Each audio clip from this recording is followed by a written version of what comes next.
ओम नमः शिवाय। हर हर महादेव। परिवार्तिनी एकादशी 2024 पद्म एकादशी के दिन भूलकर भी न करें ये गलती। जाने व्रत के नियम। पद्मा एकादशी का व्रत भाद्रपद माह में शुक्ल पक्ष की एकादशी तिथि के दिन रखा जाता है। इसे परिवर्तनी एकादशी के नाम से भी जाना जाता है। इस एकादशी का विशेष महत्व है।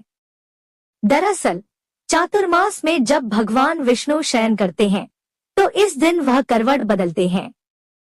शास्त्रों में इस एकादशी का विशेष महत्व बताया गया है। इसलिए इस दिन कुछ चीजों का विशेष दान करना चाहिए और कुछ काम भूलकर भी नहीं करना चाहिए। ब्रह्मांड पुराण में पद्मा एकादशी आइए जानते हैं। पद्मा एकादशी परिवर्तनी एकादशी व्रत के नियम। चातुर्मास की परंपरा के पीछे कथा है कि एक बार असुरराज विरोचन के पुत्र बलि ने अश्वमेघ यज्ञ कर बहुत पुण्य अर्जित कर लिया। फलतः वे सभी दैत्य देवताओं से उच्च श्रेणी में पहुंच गए। ताकतवर दैत्यों ने इंद्र से उनका सिंहासन छीन लिया।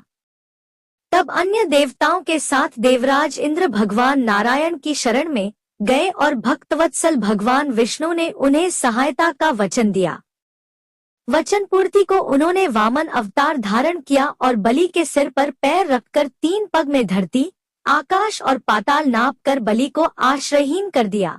किंतु बलि की सहृदयता से प्रभावित होकर उन्होंने पाताल लोक का राज्य भी उसको दे दिया। साथ ही बलि की सच्चाई से प्रसन्न होकर वामन रूपधारी श्री विष्णु ने उसे एक वर मांगने को कहा। तब राजा बलि ने यह विनती की कि वे मां लक्ष्मी सहित साल के तीसरे हिस्से की अवधि में उनके लोक में रहें।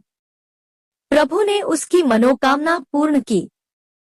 तभी से चातुर्मास को श्री हरि का योग निद्रा काल मानकर श्रद्धालु जन इस काल में उनकी पूजा में संलग्न रहते हैं। चातुर्मास के नियम और महत्व। स्कंद पुराण में चातुर्मास का महत्व और विधि विधान विस्तार से वर्णित है।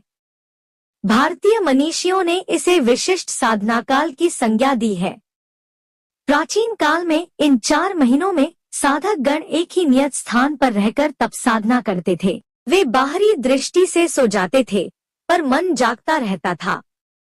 आध्यात्मिक पथ के सच्चे जिज्ञासा आज भी कमोवेश इस परंपरा का पालन करते हैं।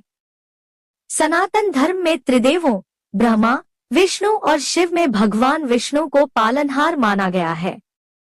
तात्विक दृष्टि से किसान को धरती का पालनहार कहा जा सकता है, क्योंकि अन्न किसान ही पैदा करता है और मनुष्य का जीवन अन्न पर निर्भर होता है। चातुर्मास के नियमों का पालन करने के लिए प्राचीन काल में महात्मा जन एक ही स्थान पर रुके रहते थे, जिसका कारण चातुर्मास के अंतराल में पृथ्वी पर अगणित असंख्य जीवों की उत्पत्ति का होना माना गया है। इनमें ऐसे सूक्ष्म जीव भी होते हैं जो आंखों से दिखाई नहीं देते। उन जीवों की रक्षा के लिए तथा स्वयं के स्वास्थ्य लाभ के लिए महात्मा जन एक स्थान पर ठहरते थे।